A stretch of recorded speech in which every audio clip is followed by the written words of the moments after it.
A Madison woman says call for action helped her battle two major corporations after her father died earlier this year. News 3 investigative reporter Adam Schrager kicks off our Call for Action Success Stories Week. So, Michelle, Dr. Hillarie Higgins has a Ph.D. in counseling. She's been published in international journals. This is an extremely accomplished woman who is no stranger to digging for information. That's what led her to call for action and to finding faith in humanity and competence during an extremely sad time.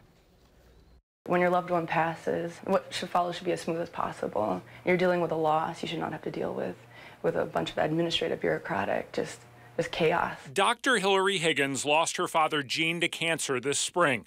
He played second base for the 1958 Baraboo State Championship team and was the first inductee into the city's Baseball Hall of Fame. When the cancer struck the financial advisor, Hillarie took care of details for him, like adding him to their cell phone plan with U.S. Cellular. When he died, she went to take him off the plan. We just wanted his name removed because he had passed. And I had a death certificate with me. And it's corporate policy, according to the person working, to charge a deactivation fee. And I said, even when someone dies? And they said, yes. $200 was the cost, but it was more than the money that led her to call for action. She told the volunteer it was the principle of the matter. He said, well, that sounds pretty crazy. I'll call my media contact at U.S. Cellular.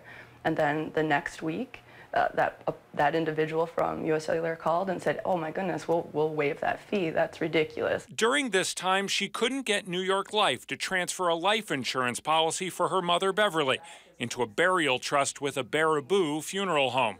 Her mom is in hospice care, and the move was needed to keep her there. And this was a battle. I felt like I was battling New York Life, and that's just not the way it should be. So Hillarie called for action again. I thought they were going to think I was insane because it's like, here's another thing that's just ridiculous, and I can't seem to solve it on my own. It took a little longer for this problem to be solved, a couple of months, but she eventually received an apology from a corporate vice president, a solution to her problem, and a significant appreciation for Call for Action. It's just a fantastic free resource for people who are dealing with kind of the administrative bureaucratic issues that arise in everyday life.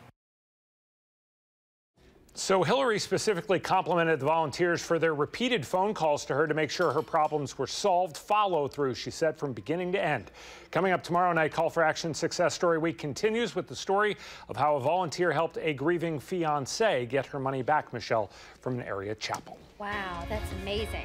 Well, if you, by the way, have a consumer problem you need help solving every Monday, Wednesday, and Friday, by the way, you can call for action. The volunteers are here answering the hotline from 11 to 1 on those days. And we'll also have a special hotline tomorrow night, right? Yeah, the volunteers are going to be here from 5 to 7 in the evening. They'll be here answering phone calls. I really appreciate our volunteers who work here, too. They're always super busy and helping a lot of people. They do great work. Thank you, Adam. Thank you.